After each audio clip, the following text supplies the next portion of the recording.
Bienvenue dans cette nouvelle vidéo où on va faire le tour des arbres généalogiques de certaines familles des carnets de l'apothicaire. Aujourd'hui, je vais me concentrer sur 4 familles différentes.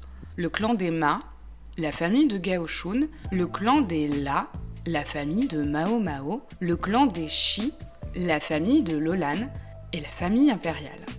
Parce qu'en réalité, tout ça est un beau bordel et Natsu Yuga, l'autrice des romans, nous laisse volontairement dans le flou. Et nous, pauvres spectateurs, sommes perdus.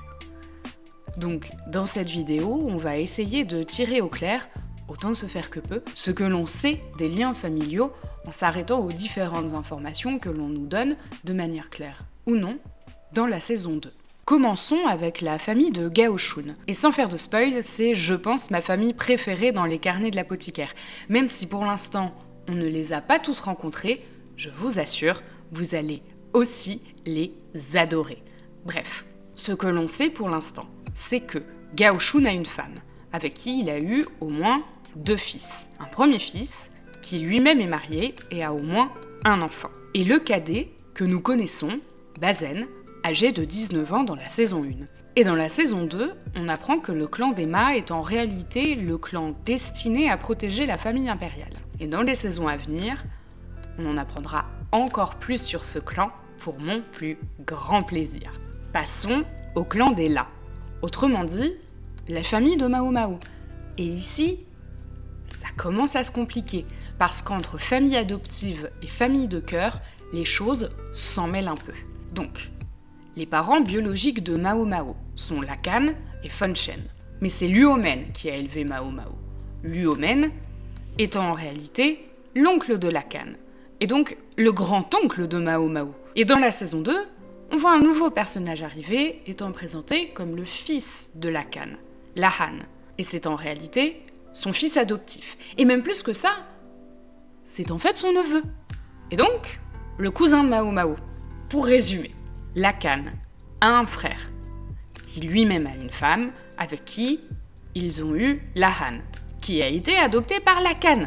Et dans l'arbre généalogique, j'ai ajouté les parents de Lacan, parce qu'ils sont cités brièvement dans la saison 1, mais pour l'instant on n'en sait pas plus. Mais on a aussi la famille de cœur de Mao Mao, et il me semble important de les ajouter, car elles ont joué un rôle majeur dans son éducation. Je parle évidemment de Baba, qui est une forme de figure maternelle, je dis bien une forme, et les joyaux du palais vert de gris, qui ont été les protectrices de Mao Mao et qu'elle appelle ses sœurs. Je parle bien sûr de Mei Mei, Peilin et Joka. Et comme pour la famille de Gaoshun, que ce soit la famille biologique de Mao Mao ou même sa famille de cœur, dans les saisons à venir, on va plus en apprendre et j'ai vraiment très hâte de voir ce que ça donnera en animé. Et là, on attaque un gros morceau, le clan des Shi et la famille impériale.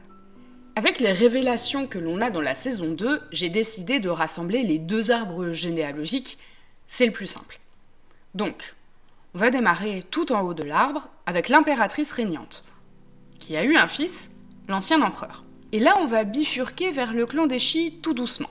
L'ancien empereur, de façon tout à fait illégitime, a eu une fille avec la servante de la concubine Shen Mei, qu'on laisse de côté pour l'instant, mais on y reviendra.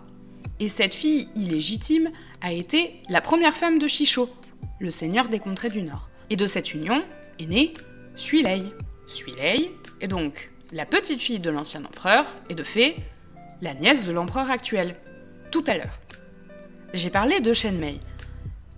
Eh bien c'est la 2e femme de Shisho. Et de cette 2e union naquit Lolan, ou Shisui, je préfère l'appeler Shisui. Ici, je ne rentre pas dans les détails parce que ce serait encore plus confus, je pense. Et si vous voulez que je fasse une vidéo sur le clan Shi, n'hésitez pas à vous manifester en commentaire. Y a pas de souci. Et, entre nous, on est d'accord que dans la saison 2, le personnage de Shisui, c'est le meilleur personnage. Dites-moi aussi en commentaire. Donc, on revient à la famille impériale. L'ancien empereur, avec Damanchi, l'impératrice douairière, ont eu l'empereur actuel. Mais ils ont aussi eu un 2e fils, présumé être Jinshi. Je dis présumé parce que l'empereur actuel, dans son adolescence, a eu un enfant avec Aduo, qui est mort étant bébé. Et c'est là qu'il y a du mystère, parce qu'on se souvient de l'histoire des bébés échangés. La naissance de ce fils s'est déroulée exactement au même moment que la naissance du fils de l'ancien empereur et d'Amanshi. Et dans l'animé, on nous dit que ces deux bébés, celui de l'ancien empereur et de Damanshi, et celui de Haduo et de l'empereur actuel, ont été échangés. Et donc Jinchi, dans tout ça, on sait pas trop en fait. Et dans la saison 2, il est présenté comme le frère de l'empereur, le prince de la lune. J'adore ce surnom pour lui. Et l'empereur actuel a lui aussi un arbre généalogique bien rempli. Donc, de son côté, on l'a dit, il a eu un enfant avec Haduo, mais aussi avec Yokuyo. Et avec elle, il a eu 2 enfants, l'adorable Lin et un héritier, qui vaudra à Yokuyo un aller simple pour la place d'impératrice. Mais l'empereur a aussi eu 2 enfants avec Lifa. Le premier, un nouveau-né décédé, souvenons-nous des premiers épisodes de la saison 1, et la deuxième, une petite fille née à peu près en même temps que l'héritier de Gyokuyo. Et c'est tout pour la famille impériale, en tout cas, pour l'instant. Mais pas de spoil. Je crois qu'on a un peu démêlé tous les liens entre les personnages, en tout cas, dites-moi si pour vous c'est plus clair.